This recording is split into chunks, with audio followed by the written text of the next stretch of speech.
some of the work that we did together this year, since this is our last meeting for 2022, our last quarterly meeting, and talk about some of the upcoming work at GNRC, some of our upcoming priorities. And then we'll have some time to go around to everyone that's still on the call to talk about their priorities, upcoming work, or just topics that you're interested in. So because we're going to be doing that at the end, I'm going to skip introductions for now, since you'll have that opportunity towards the end of the meeting after Kendra's presentation. And with that, I will stop sharing my slides and hand it over to Kendra Adkowitz.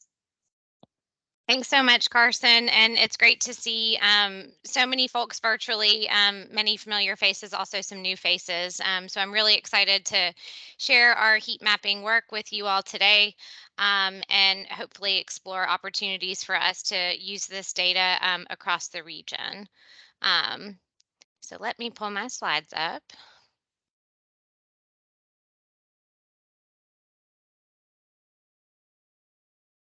Bear with me just a minute.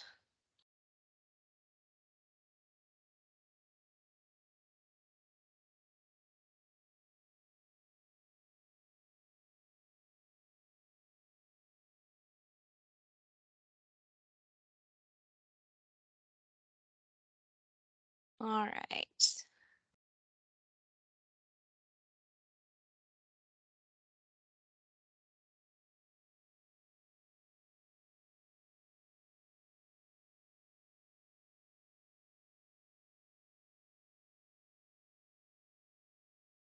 Are you guys able to see my slides?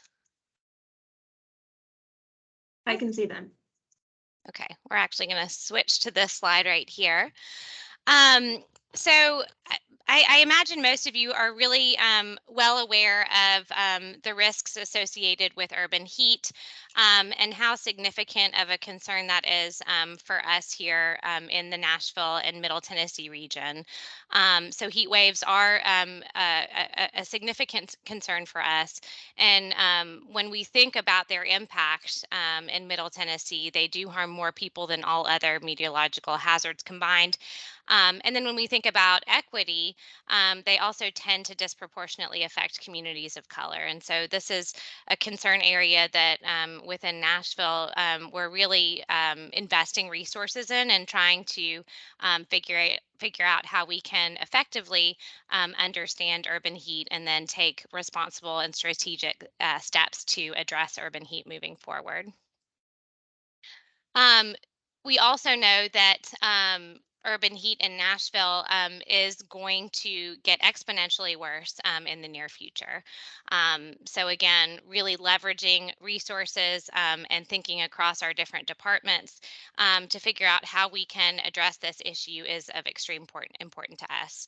So one of the first steps we took in trying to address urban heat was working with NOAA and several incredible local nonprofits and academic institutions to apply for a technical assistance opportunity to map urban heat across the Nashville region. This is the second year that NOAA has offered, or the cohort we participated in was the second year that NOAA had offered this assistance opportunity.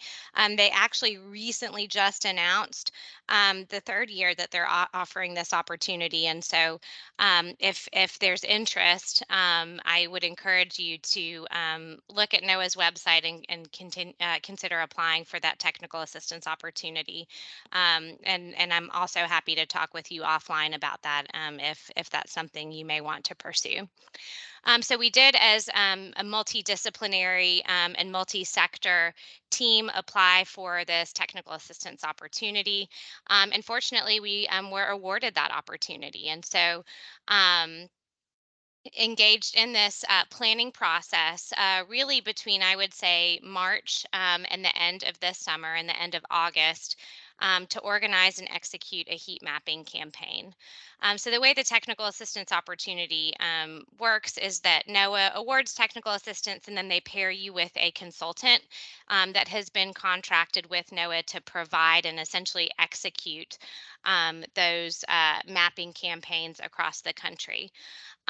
So there was no actual exchange of dollars, just signing of an MOU, committing Nashville to partner and collaborate with Kappa Strategies, the consultant that was engaged by NOAA, to again organize and execute this campaign. And again, as mentioned, there were, I think, 21 cities awarded campaigns over the summer. So it was a great learning opportunity for us as well to compare how Nashville is approaching urban heat relative to other cities who may be more advanced in terms of their journey in addressing urban heat.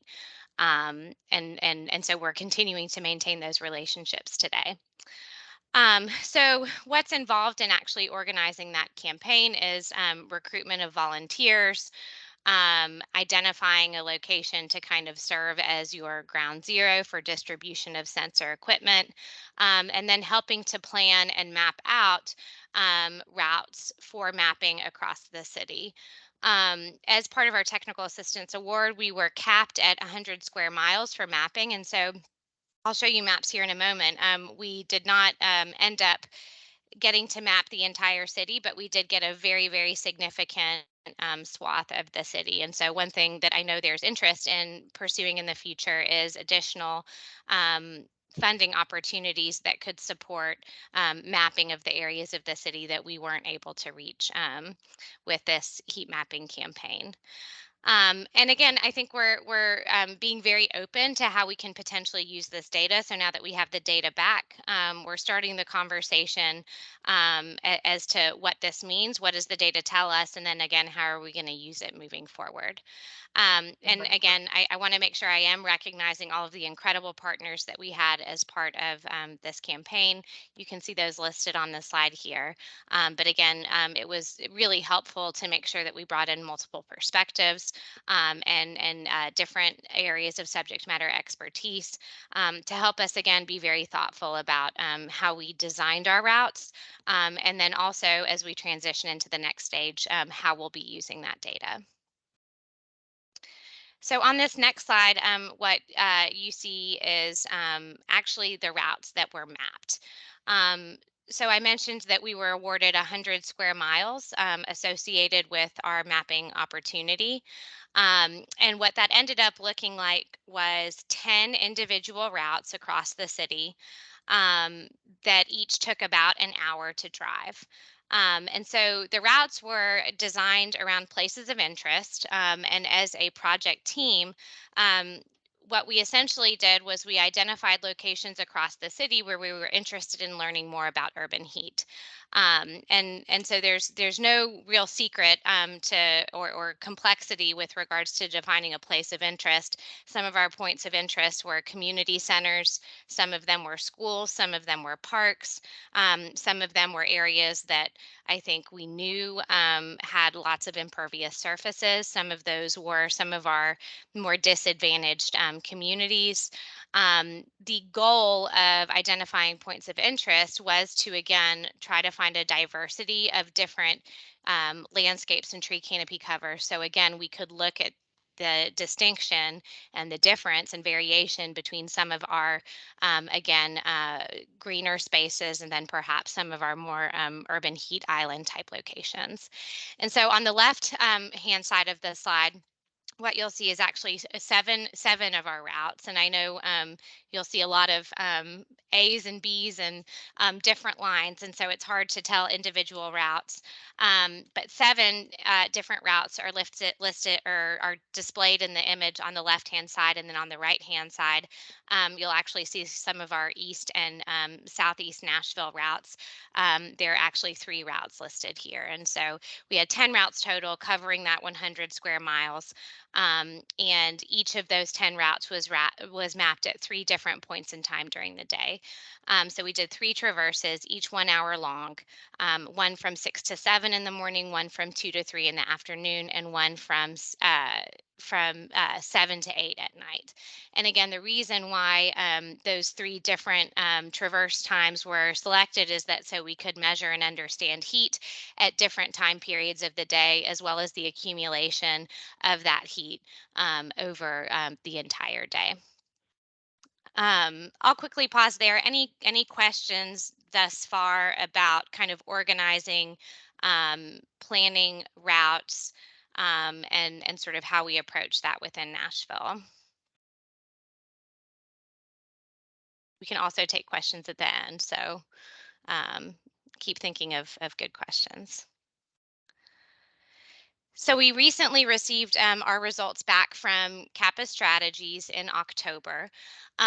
It's interesting because a lot of folks have asked, well, what did you learn? And I think we haven't necessarily to date learned anything new, but the data is still, I think, very new and fresh, and we haven't done a deep dive to really understand urban heat and how it's borne by specific locations. On the left-hand side of this slide, you'll see, again, um, some summary metrics associated with the mapping event. But really, the results confirmed what we expected, and that's that, development patterns have largely driven how urban heat unfolds across the city. So we know that where there's a lot of development and particularly impervious surfaces, those are our urban heat islands within the urban heat island. We also know that some of, again, our more disadvantaged neighborhoods that have borne environmental burdens over time tend to also be those that are bearing the brunt of urban heat. And then again, where we see residential areas, some of our more suburban areas that have significant tree canopy cover, those are seeming to stay cooler. So again, nothing earth shattering at this point, but again, that I share the caveat that we have not done a deep dive to really closely look um, at the data and what it's showing about very, very specific locations across the city. That is essentially part of our next steps. So obviously we want to get this data in front of the public and in a format where it can be consumed by all, both at a very lay person's level, but then also by other communities, academics, practitioners, so that they can use this data to inform future policy projects or research. We also want to make sure we're educating the public, again, in a very robust way on the concept of urban heat through this data. So one of our priorities over the next 6 months is going to be development of a story map that has storytelling surrounding specific neighborhoods and specific locations that are being affected by urban heat, both positive as well as those mitigation measures, or both negative as well as positive experiences based on mitigation measures. And then we're also considering a series of workshops, panels, and more to also inform use of future data. So that's at a high level where we are. I'll also share 2 additional resources with you all. Let me switch to these other screens. So here is actually the beta test version of the map viewer that I referenced before. And so what you'll see on this page is, again, just Metro's kind of traditional ArcGIS and GIS platform. These are actually temperature collections from one of our morning traverses that you see on this page here. So this is just kind of a snapshot of how we anticipate being able to share this data in a more specific way, but also I think the level of detail that we can get surrounding our traverses and the data that was collected. You'll also see that, again, we have the ability to display some of those temperatures collected throughout the day. And then I think what's really neat also is that we've got heat indices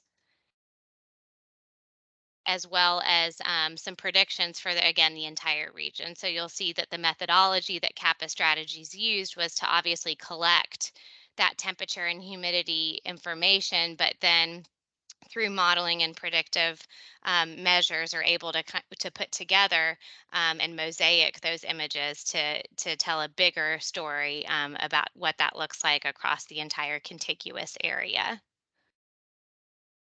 And here's another example here. So there's a lot that we can do with this data and information. And I mentioned before that we only had enough technical assistance to map 100 square miles of the region. And so what that means is that I think there's still significant opportunity for us to partner as a team or with other organizations who are interested in using this data to collect additional information across the county. That is the bulk of what I wanted to share. I'm happy to take any questions if there are any, um, or happy to expand. I know Carson was able to actually map with us, so I don't know if you want to share anything about your mapping experience and what that was like as a participant. Yeah, I'll quickly say that before we get into the questions. I did one of the evening routes. Like Kendra said, it was just an hour predetermined route, so I just followed the instructions. There was a volunteer training beforehand, so there was a video about what you needed to do.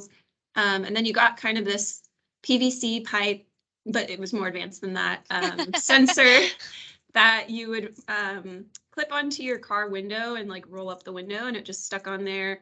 How to, make sure it was tracking. And then I think the hardest part for me was that I was in Southeast Nashville, kind of from like Thompson Lane, Nolensville Pike area. And Metro did a great job of like picking routes where it would be safe to drive, but in that area, I live in that area, and people like to speed. So I think the hardest part, maybe where I was like cautious, was making sure I didn't go at too fast, because you had to go at, I think it was 35 miles per hour was like the max speed with the sensor. So I mainly stuck to the neighborhood streets the route took me on, but anytime I went on kind of a corridor arterial, I was a little nervous because I was going slower, so I had to put my hazards on. But it was really cool. And I think I enjoyed having the evening route because it was a little cooler out, so I could have like my window down and watch my little sensor go. It went by really fast. So I see we have a couple of hands raised. Greg, I'll call on you first if you want to ask your question. Yeah, thanks, Kendra. That's an excellent presentation. I guess my question is, and you sort of alluded to this a little bit, but thinking about expanding it out to the rest of the county, would there be a way of just taking the data that's already been collected, from the 100 square miles and just extrapolating that out to the remainder of the county to get sort of, based on canopy cover and impervious surface and buildings, things like that, just to get an idea of what the heat index looks like countywide? Yeah, I'm not going to say that it couldn't happen, but I think one of the benefits of the approach that was taken by Kappa Strategies is, again, they're taking specifically the data that has been collected on those routes, and then their model is filling essentially in the gaps within that contiguous area. So I think you could, I'm not going to say you couldn't, but I think you'd lose a lot of the accuracy that comes with collecting the temperature and humidity data on the ground from the sensors, and then using that to kind of patch together your indices. So again, I'm not going to say it can't be done. We actually already have researchers who take satellite collected data to put together heat index maps. But this approach is much more accurate because you're taking thousands. It was literally a measurement, I think, per second of data points to accurately represent what urban heat looks like. So again, I think yes, what you're saying could be done, but it may not be as accurate as this approach. Okay, thanks. Appreciate it. Yeah. Deborah, you have your little hand raised if you want to ask your question. Sure, yeah. So I saw on one of your slides that you had temperature differential, and it was like 12 degrees, I think. Was that over the entire day, or just one set of control, or one set of the times, or? That was over the entire day across traverses. And one thing that's really interesting is we actually have a pretty broad differential compared to other cities.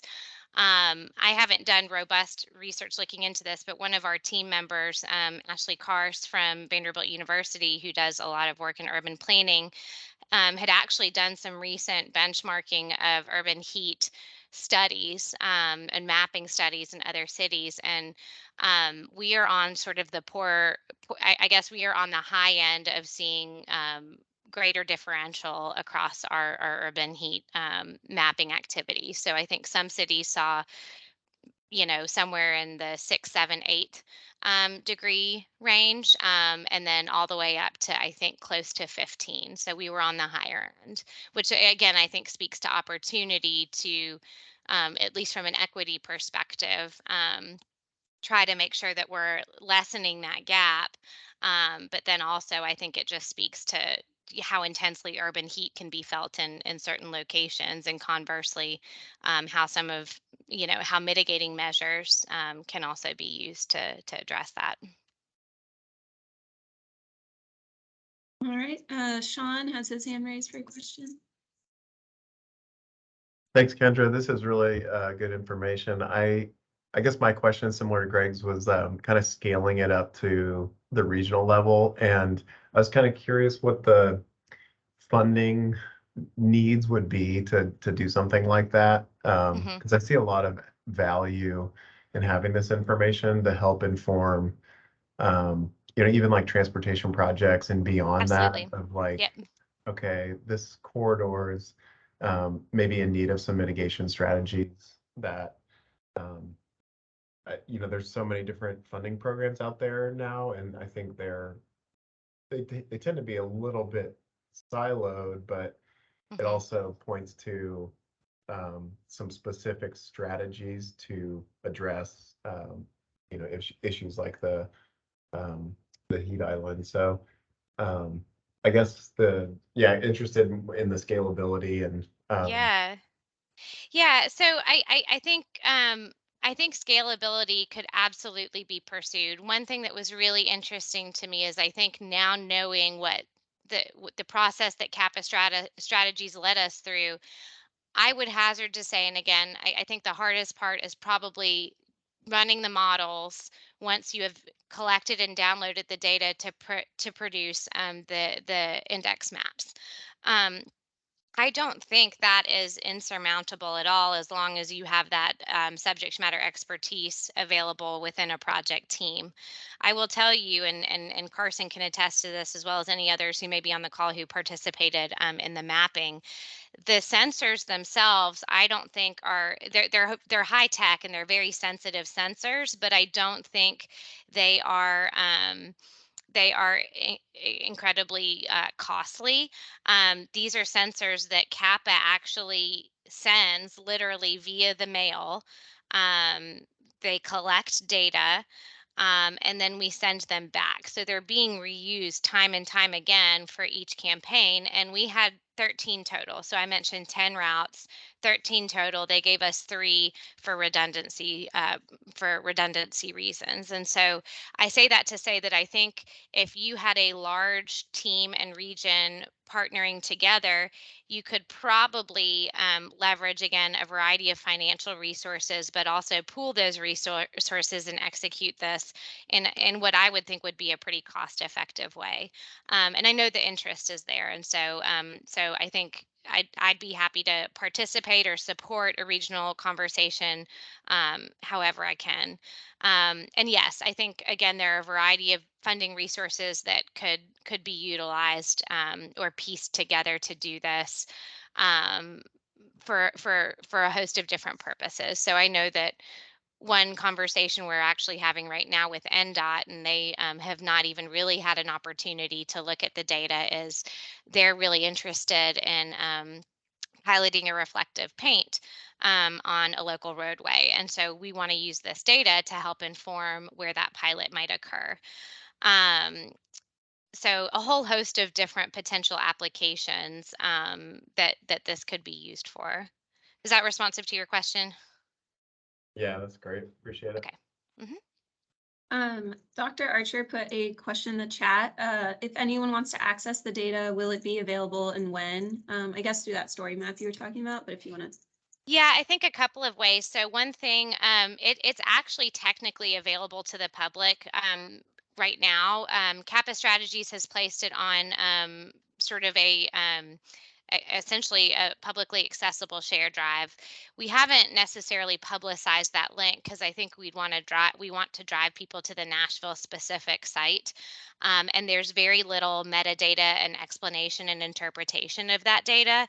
But Dr. Archer, if you have an immediate need, I am happy to point you there and you can download it and do what you want with it. Yes, the intent I think is to, when we get the story map ready, also make the data readily downloadable for our local audiences who want to use it. And I think the hope is to try to do at least the raw data piece, I would say, in the next 3 months, along with that initial story map.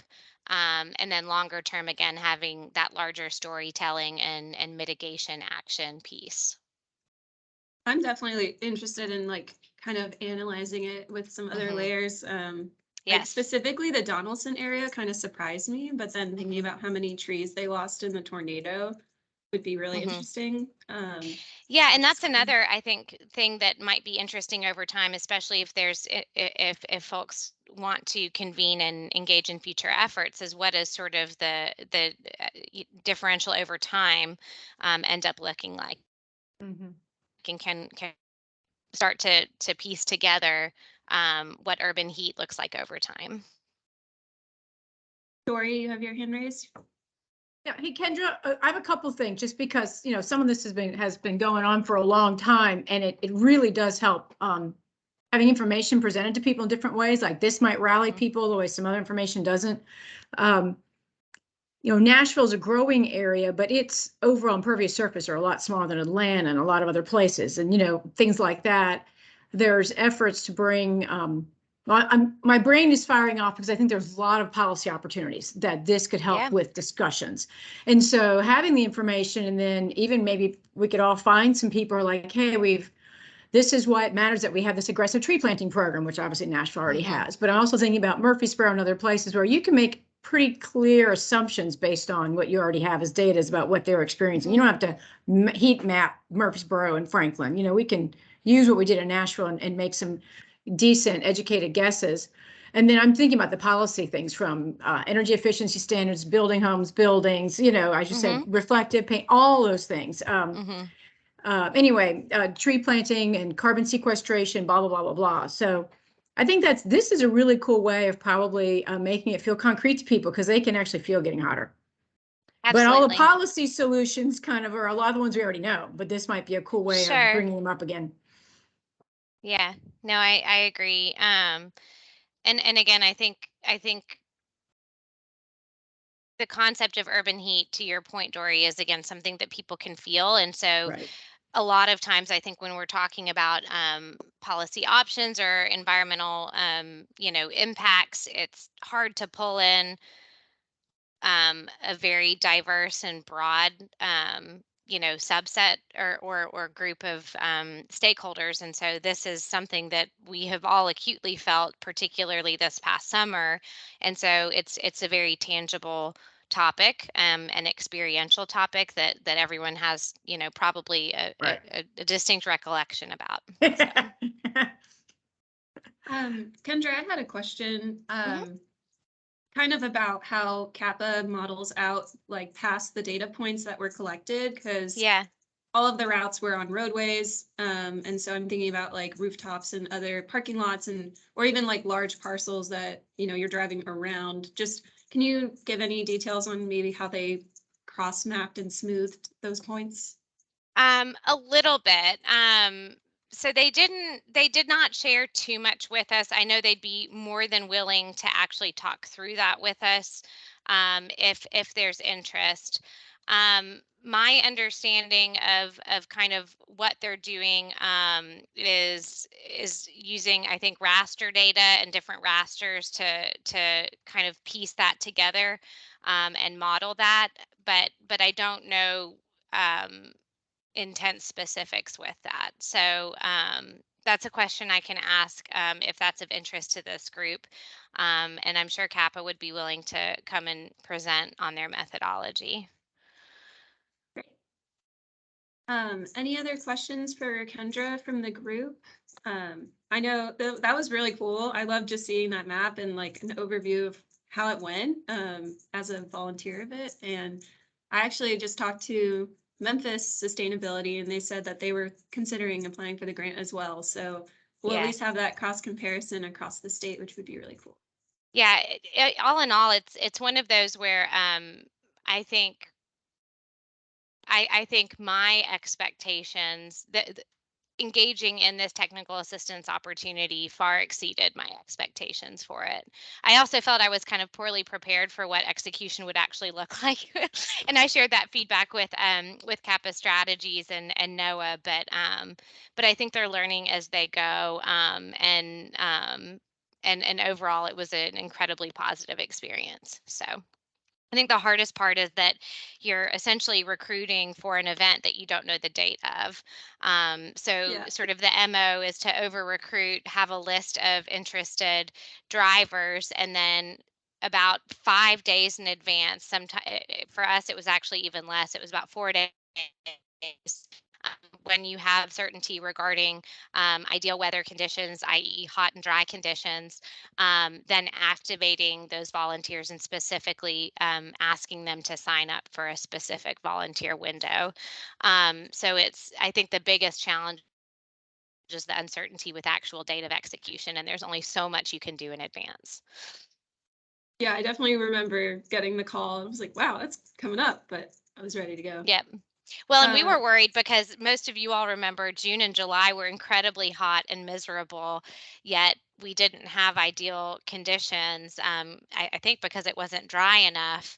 And then we got into October and we really weren't having super hot, dry days. And so we were concerned that we were going to miss our window. And then we did end up having, I think, a 2-day window that worked. And then at that point, the biggest challenge was trying to determine whether or not it made sense to activate volunteers on a Sunday or a Monday, and whether or not we would get better turnout on a weekend day or a weekday. So who knows? Maybe we ended up mapping on a Sunday, and it's a commitment from about 5 o'clock to 9 o'clock. And we set up shop at Adventure Science Center, and that's where we distributed sensors. But who knows, maybe it would have been a different turnout if we did it actually on a weekday. So, but everything was great. All of our volunteers showed up, and it was wonderful. So, Dr. Archer, do you have another question? Yeah, my question is regarding the actual data collection and the project. Is this data being collected throughout all of the projects that were funded by this grant, or so the same kind of sensors were distributed? Okay. Yep. And I will. It's been a minute since I looked at NOAA's website, and what I don't know is what the presence or sort of what the aggregation or display of all of the data looks like on their website. But they're all being collected in the same way via the same sensor. So Kappa Strategies was working with that entire cohort, and was using the same methodology. Oh, thank you, Carson. Yeah, it's not quite as much like the heat, but it has like an overview of every city that has applied in the past few years, and it gives details on this upcoming application year. But it's huge, very national, widespread, and Nashville's on the map. So. Thank you so much, Kendra. Yeah, no problem. And I'd be happy to send along additional information to you, Carson, if you want to distribute to this group as we continue kind of our analysis and determination of next steps. I feel like it gets, more real and exciting with each additional step. So hopefully, and I would appreciate any input and feedback from this group as well.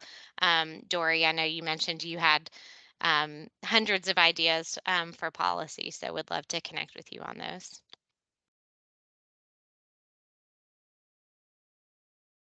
Very cool.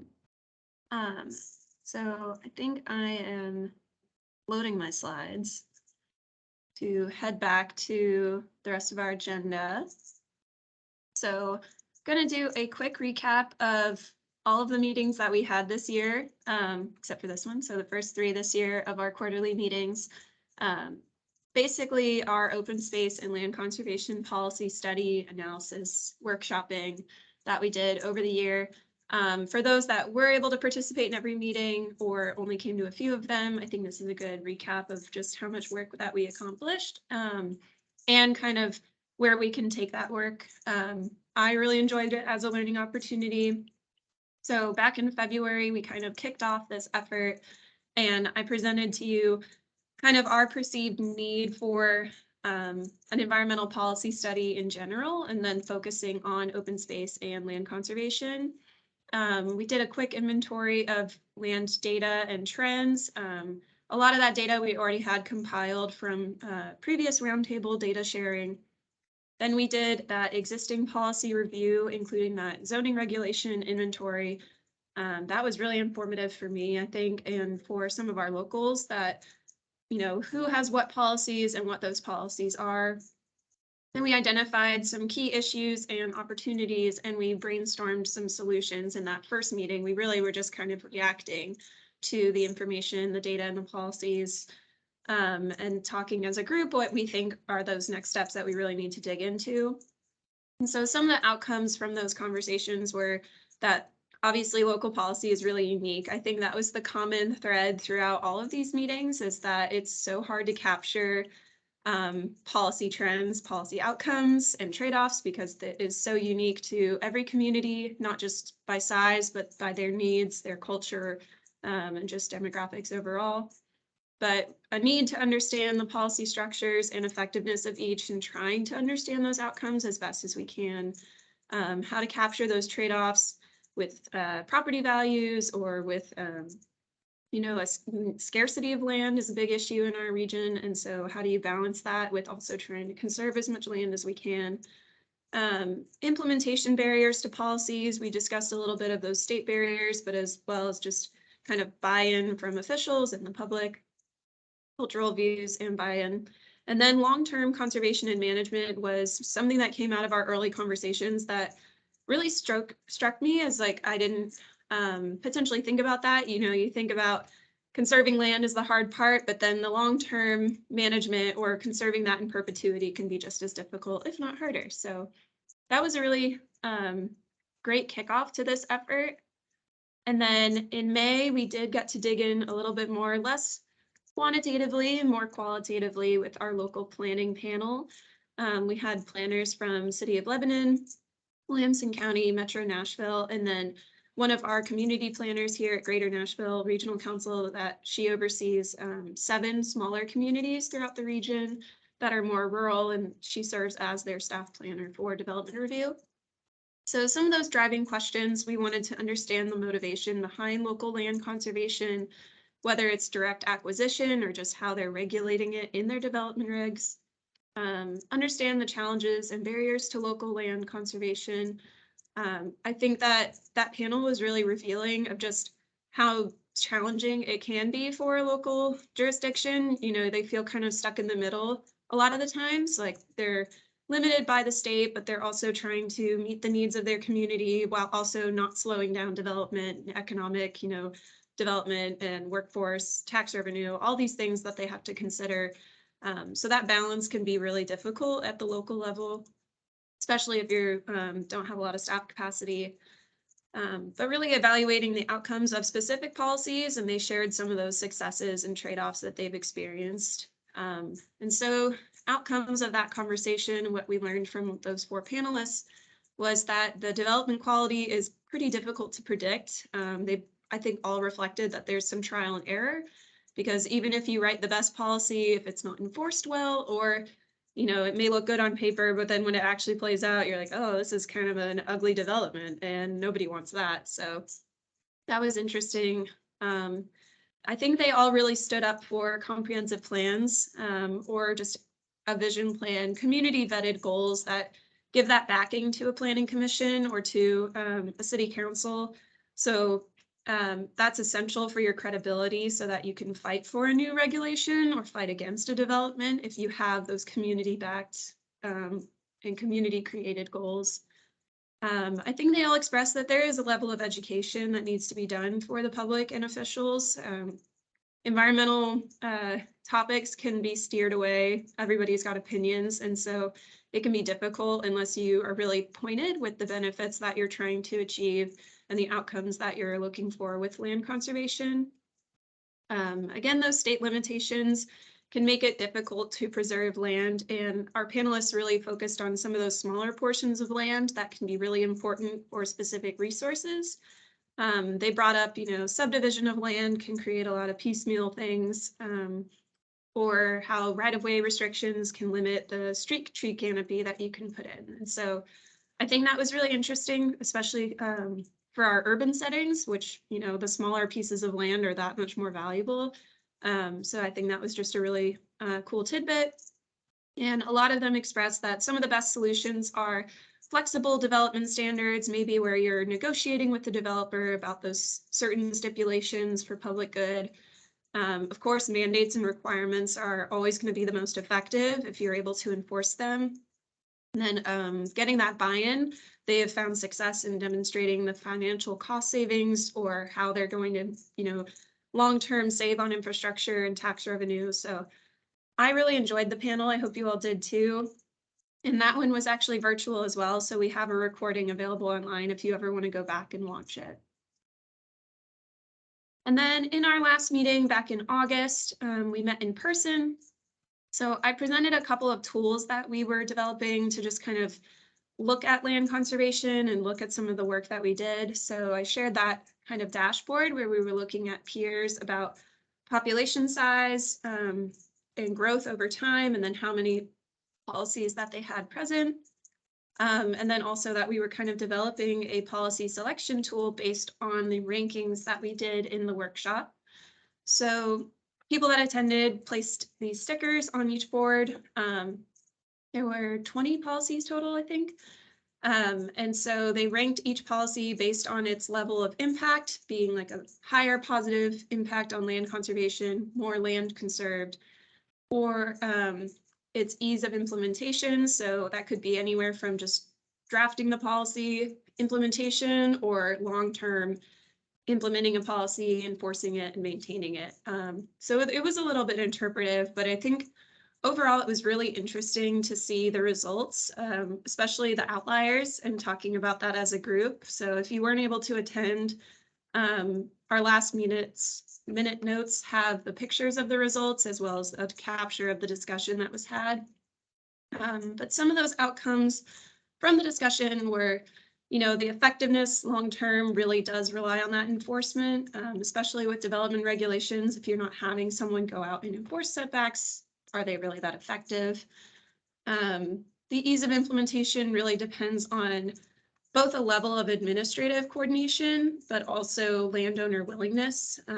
So for some of our land trusts or other nonprofits that may facilitate conservation easements, that still may require a lot of legal and administrative work, but also that landowner willingness. So there's kind of some hurdles, at least just interpersonally, to get over before you can actually just go out, start conserving land. I was surprised to hear, well, I guess not surprised, but that the federal conservation programs were not seen as that effective because of all of the federal red tape. Red tape's an issue anytime you're dealing with the federal government, but I was kind of sad to hear that those programs, which seem like really great incentives, are just kind of difficult and lengthy to navigate unless you have, a larger organization with the resources to do so. So I think that's like an opportunity perchance, because it's, they're existing programs, but they definitely need to be more advertised or kind of facilitated by someone. Speaking of facilitation, we kind of just discussed overall that there weren't enough federal, state, or local resources to really help facilitate conservation. Not enough grants, not enough guidance. And again, even the existing incentives may not be enough of an incentive. I think we talked about the Greenbelt tax incentive may not be high enough for a landowner in today's market. So that was a good tidbit.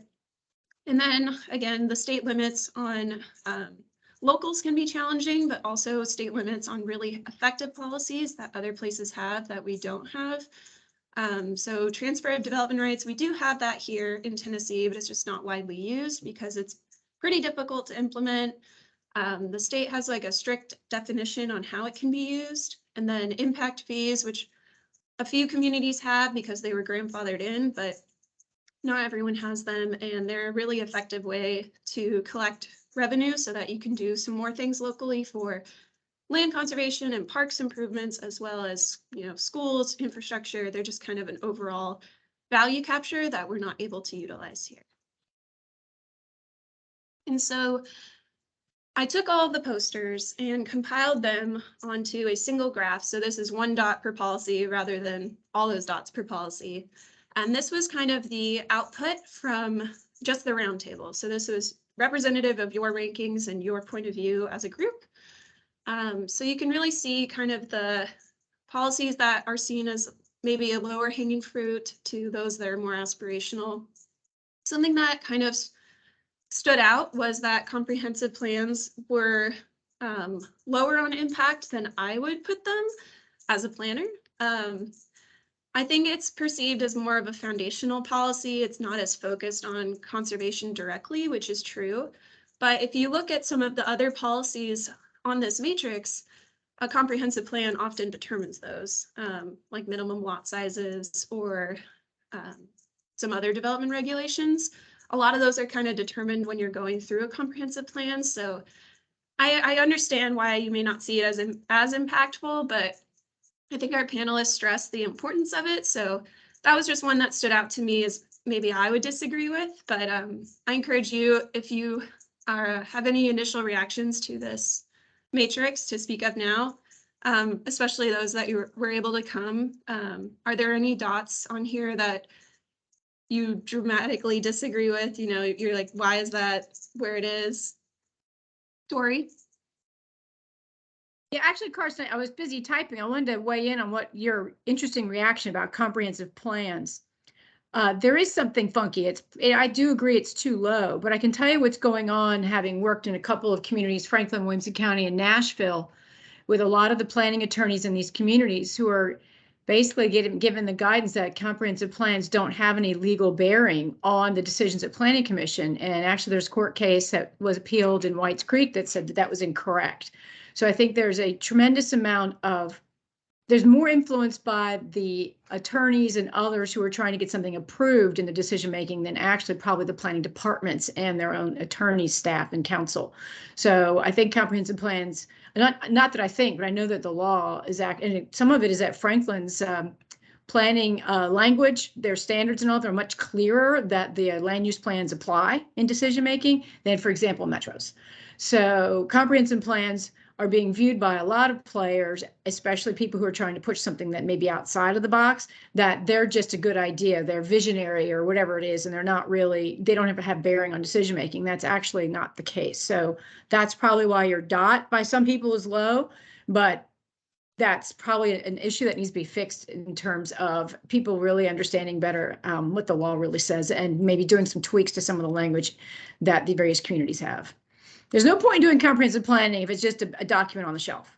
And that's really not what it is, but it has to do with the realm of law and all the players involved. I think something too that we talked about, but this matrix doesn't necessarily capture, is that a comprehensive plan often has to be done before you can do any of these other policies. Like community open space plan is about the same level of difficulty, but it's seen as much higher impact because it's more targeted. But how are you going to get a specific target plan on like open space or transportation or a specific topic unless you've done the groundwork of engaging with your community about what planning is, why we plan, how we're thinking long-term as a community. So yeah, comp plans was the one that I was like, why is this kind of sitting out here on its own? But I think that the matrix really does help us inform some things to focus on. This blue box being, you know, they didn't have as much impact, or they weren't seen as having much impact, but they're still important to the conversation. It's interesting because I think some of those, especially like infill and accessory dwelling units, like, again, not as directly focused on conservation. They're more of a secondary policy, but they're really effective in more urban areas, whereas some other things might be more applicable to a rural area.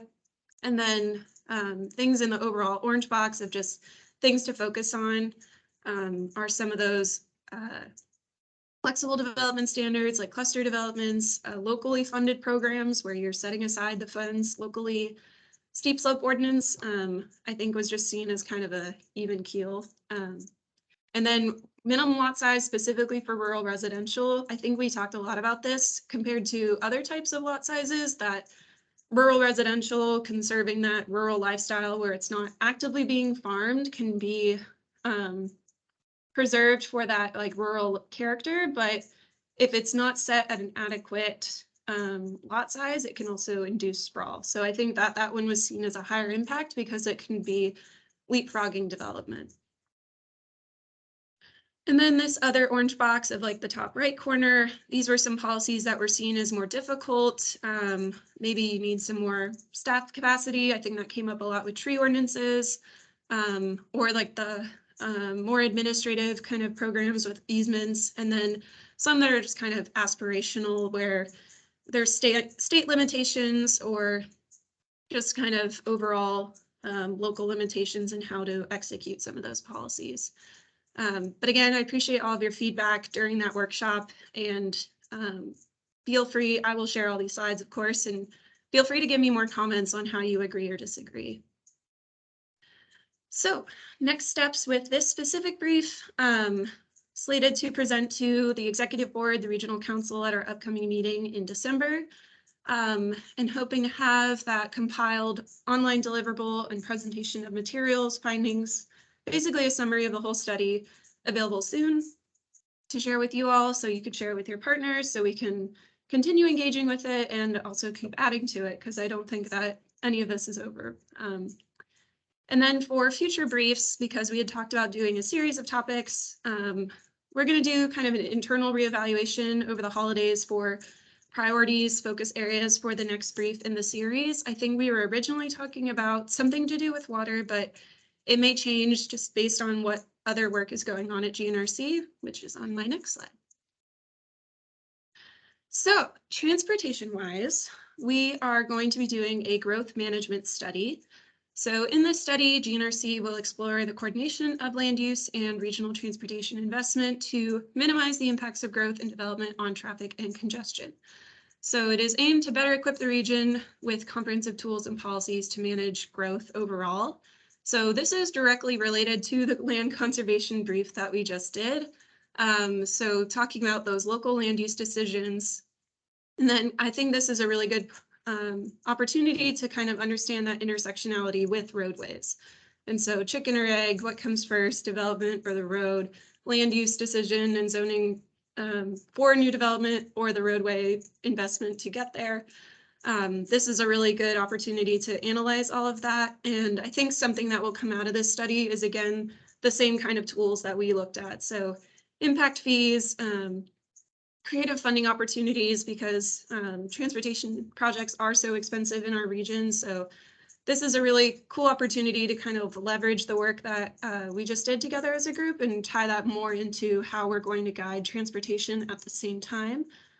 And then another effort going on at transportation arm of GNRC is the Coordinated Public Transit Human Services Plan.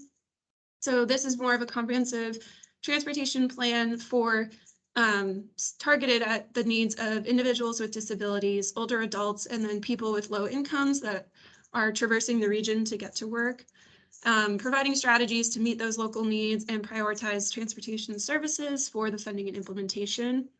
I know it says public transit, but a lot of times there are a lot of nonprofits and other organizations that offer kind of transit commuter services for these specific groups, whether it's from nursing homes, senior centers, hospitals.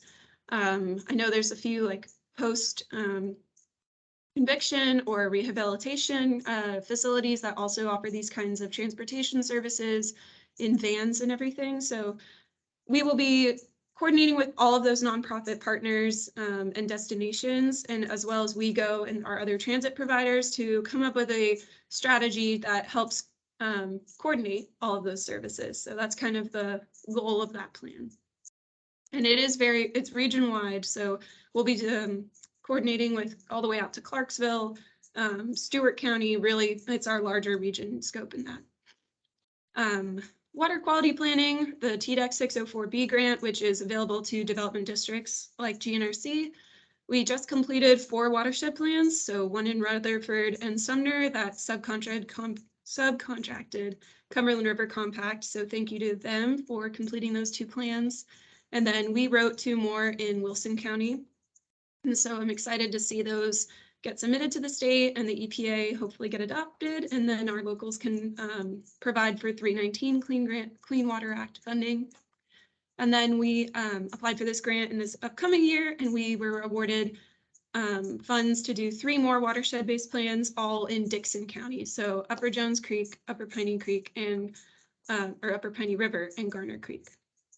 And then for community planning, we've been doing a lot of long-range planning at GNRC. So we've been contracted by Rutherford County, Sumner County, City of Portland, and City of Millersville for their comprehensive plan update. So if you live or work in one of these areas, I encourage you to come to our public engagement meetings.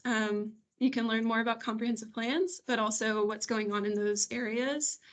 And we're also helping Wilson County with their future land use update. So not as big as a comprehensive plan, but it's kind of all of the development decisions that we were talking about. So really focused on future land use and future zoning regulations. And my last announcement about upcoming work at GNRC. And I think this is kind of why I was saying we're going to kind of realign what priorities we want to focus on for the next brief. Is maybe it'll be water, maybe it'll be more focused on solid waste. So early 2023, we are starting a solid waste strike force, not a task force, because we need to strike now. There is a need for local governments and also the private companies involved to implement solid waste solutions and respond to the changing market, the rapid growth, and the limited capacity of our current system. And so in 2019, GNRC adopted a solid waste master plan with our regional council and our mayors. We engaged a lot about trash. We did a lot of data analysis and mapping with TDEC. But since 2019 and tracking the implementation of that plan, combined with some of the recent news about Middle Point landfill and some of our trash capacity, I think everyone's heard about this news that maybe we weren't on track for how we had originally planned. So we are putting together this strike force to kind of convene, 3 years or 4 years post adoption of this plan to really reevaluate how we're doing. Strike force, again, to emphasize the urgency of this. I think we had originally tracked out Middle Point to have a few more years in its capacity. Now they're in a lawsuit. Now they're maybe not at that capacity and going to be filling up sooner than we thought. So I think this is a really hot issue, and I'm excited to talk about it more with you all as we get the strike force started. So any questions about some of this upcoming work at GNRC before we do the member updates? I know I just threw a lot at you, but lots of work going on here. So if you ever have questions about specific topics, transportation, community planning, solid waste, I can definitely direct you to the right person. And like I said, we're going to be continuing some of the brief work as well as the watershed planning work next year. So with all of that, I would like to now turn it over to you all. Similar to what we did in our November meeting last year before we broke for the holidays and until next year, I would like to hear from you about some member updates. Just introduce yourself and then either priorities or issues that you've been hearing from, constituents or people that you work with, upcoming work or projects that you have going on, or just topics of interest that you would like to focus on in the roundtable. So I'm going to go down my alphabetical list here and call on people. So please just introduce yourself first and foremost, and then just talk about what you want to work on with the group or what you're working on at your organization. So Kendra, you're actually at the top. I'll start with you.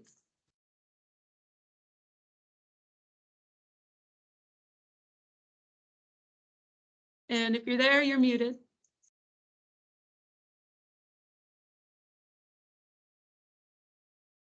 All right, well, Kendra might have stepped away for a second. I know she's at home with the kiddos. So Dr. Archer, I'll go over to you. You have a member update. Yeah, currently, with us, the biggest priority is always, just making sure that our students, well, we have some research priorities around. We just were awarded a Center of Excellence grant, and we'll be looking at some things that target some environmental justice issues. But again, for the most part, our priority is, well, my priority for the most part is around students and student engagement and these types of projects like the heat map project, things like that. So if it's possible for us to create some connections in the future, then that's what we're going to look forward to do. Christy, I'll turn it to you. Did you say Christy? Yes. Okay, cool. Christy Henderson, I'm with 10 Green Lane Conservancy. I would say our priorities are really looking at the statewide conservation efforts and continuing to protect land across the state. I think what's most interesting right now is kind of the topic of heat in Nashville and really thinking about conserving the forested corridors that we have that help kind of reduce some of those impacts. So I'd love to work collaboratively with the folks in the area to kind of think through conservation strategies that can aim to help protect those important spaces while we have them still. Alrighty. Deborah Connor, if you want to give a member update, introduce yourself. Hi, I'm Deborah Connor. I work with STV. Some of our priorities right now are focused more towards the EV realm, and particularly there's some new TVA grants for school buses that are kind of interesting. And then also just transit in general in the metro areas. Far as topics of interest, something I wanted to bring up today was the White House actually released a fact sheet on a new program that they're rolling out. It's kind of a roadmap for nature-based solutions to fight climate change. So I'll just drop that link in the chat. I thought that might be interesting for some folks on here. Yeah, thank you. And always feel free to share links, y'all. If you ever have some that you want to share with the whole group, you can just send them to me and I'll send them with our next member update or send out an email with a collection of announcements. Dory?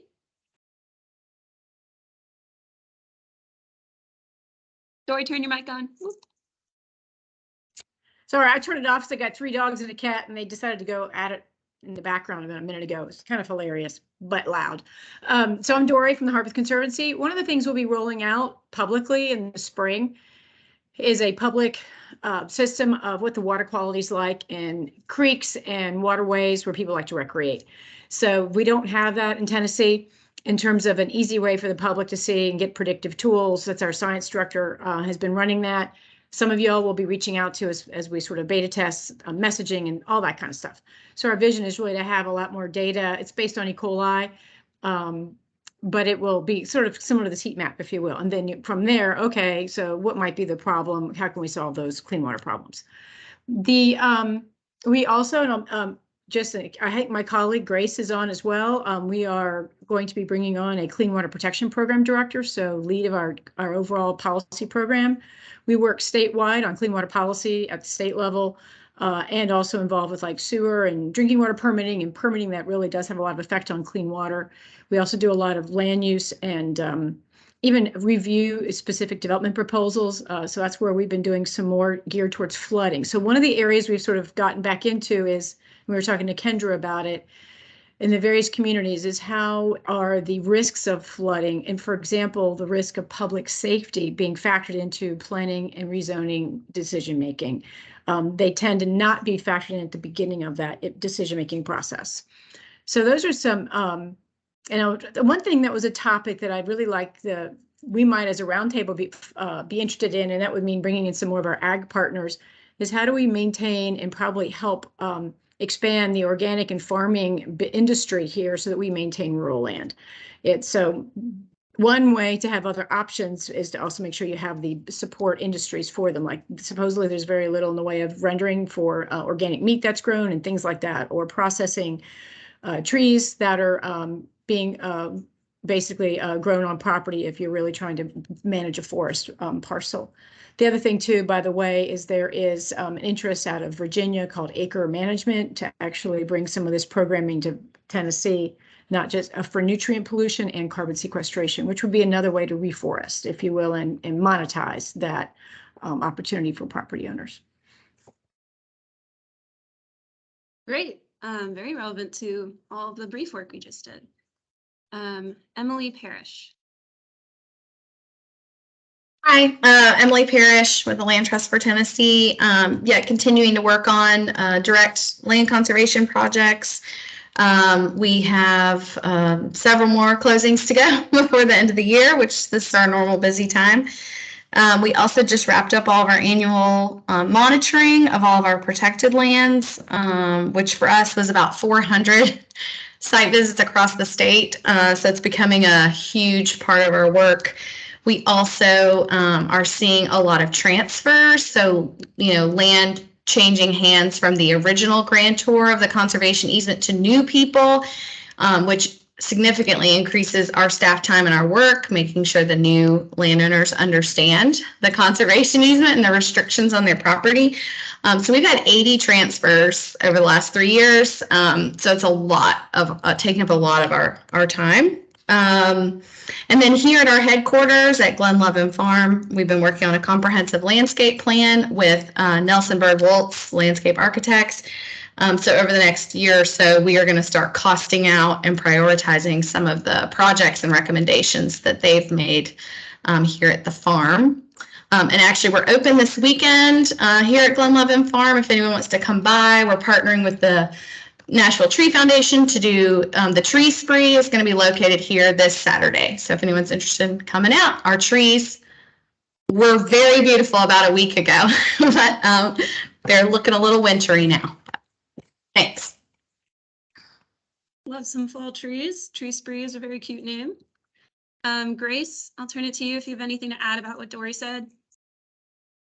Yeah. Hey, everyone. Grace, she, her, hers. I'm just echoing what Dory, and we're excited to be involved in any water-related issues. Great. More water-related issues. Turn it over to Gray. Hey guys, Gray Perry with the Cumberland River Compact, just filling in for Mikhail today because I think she is out at a wedding.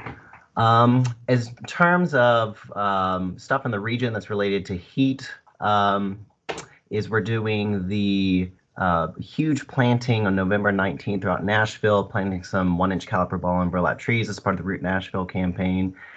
So that's coming up. And we're also working to do some large plantings in Clarksville, Murfreesboro, and Gallatin as well. So I encourage y'all to keep an eye out for those and come in and join out and lend a hand if y'all want to.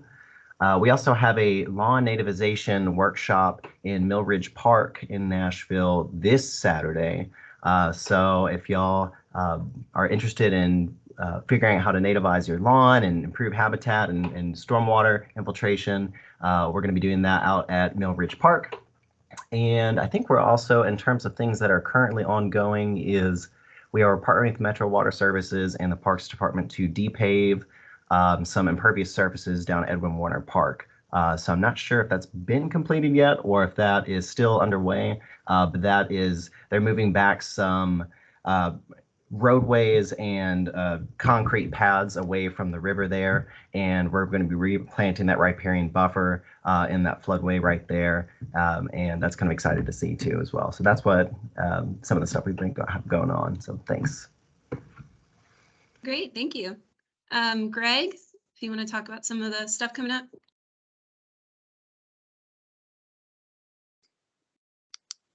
Yeah, it's Greg Wathen. I'm biologist, retired biologist with Tennessee Wildlife Resources Agency. I work part-time with TWRA. One of the things I'm working on right now is that there was a report developed in 2006 was just looking at the Tennessee Heritage Conservation Trust Fund for land conservation. And I'm taking all of TWRA's priorities for that across the state and updating the information on that, seeing what progress we've made and or haven't made, one or the other, in the last 16 years, and then looking basically out to about the year 2050 to see what kind of land changes are expected to occur and where we might refocus the priorities of the agency for wildlife conservation. One of the areas that I'm really interested in looking at in that regard is forest carbon sequestration, both from a standpoint of protecting existing forests, but also looking at areas for reforestation, especially in West Tennessee, along some of the main tributaries to the Mississippi River. In that regard, I'm also working with a small group of folks down sort of on the southern edge of the GNRC and the Buffalo River watershed to look at regenerative agriculture and forest carbon opportunities for private landowners. I'm working with a couple of folks from the Croatan Institute that does that kind of work, and also Bridget Jones, who used to be the director of the Cumberland Region tomorrow. So short recap of what I'm up to. Great, thank you. And then Heidi. Hello, I'm Heidi McIntyre Wilkinson. I'm an environmental specialist with the Tennessee Department of Agriculture's Land and Water Stewardship section. First off, I wanted to go ahead and remind everybody that if you're interested in applying for a 319 non-point source grant, the deadline for those proposals is coming up. It's December the 1st. Another program I just wanted to kind of have you guys sort of keep an eye out for is the Tennessee Riparian Improvement Program, or TRIP. And this is going to be a program, it'll mostly be in the southern portion of GNRC's territory, but it's going to be the Clinch, Powell, Elk, and Duck River watersheds. And they will be providing incentives for riparian buffers. And in some cases, they may be actually up to a one-time payment of $3,000 per acre. So a significant investment for folks that have property along those rivers there. Also, I wanted to quickly mention that the Division of Water Resources over at TDEC is providing river cleanup bags. If your organization is going to stage a river cleanup, they can provide you with the reusable bags, and they have a QR code on them.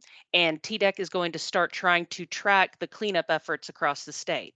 So if you guys are interested in that, the contact is Brian Ham over in Water Resources. And as far as upcoming interesting things that y'all might be interested in is we are collaborating right now with members of the Nutrient Management Task Force to try to get an idea over the last 10 years how our conservation efforts have been going. So we're working with NRCS to start tallying through the years. Have we increased in the number of cover crop acres? Have we increased in cropland conversion? And trying to show incremental changes as well as over that whole course of time. So that's sort of an ongoing project. But I think that's about it on our end. Awesome. I always love hearing how much work everybody's going on and what's coming up and how interrelated it is. Any other final member updates? Anyone that didn't get a chance? Great. That's all from me, folks. We're finishing just under our little time allotment, but just a reminder of our preliminary schedule for next year, subject to change, if conferences or closures or other things come up, but typically quarterly, starting in February, second Wednesday of the month, usually that hour and a half, and typically between 10 and noon. So we're slated for February, May, August, and November. Really appreciate all the work you guys put in this year. Love hearing about what's coming up next. And you can expect all of the follow-up from me, slides, Kendra slides, recording, all that jazz. But happy holidays, everyone, and I really appreciate your engagement. Thank you, ma'am. Thank you. Thank you. All right, have a great day.